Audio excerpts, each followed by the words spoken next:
I'm a nurse. This is why I'll never answer a call light again.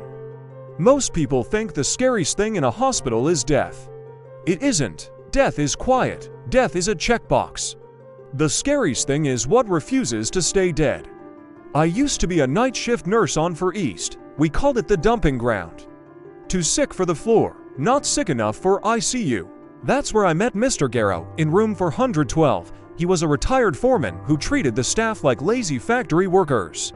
He was terrified of dying, so he used his call light like a weapon to keep us in the room. He figured if a witness was standing there, death couldn't get a seat. He died on a Tuesday at 3:42. I zipped the body bag myself. I tagged his toe. I felt the cold, dead weight of him as we moved him to the morgue cart.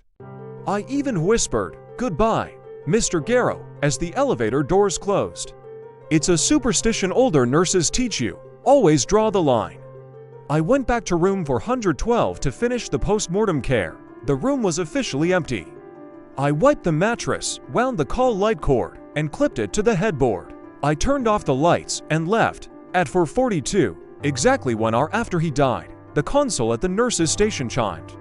"Room 412, normal call." "That's impossible," my charge nurse whispered. "You cleared the room." I went back. The hallway felt heavy, like walking through deep water. I pushed the door open to find the room dark and empty. But the call light wasn't clipped to the headboard anymore. The remote sat in the center of the bare mattress, the cord stretched tight, as if something had crawled to the middle of the bed. As I watched, the red button pressed itself down. Click. We try everything.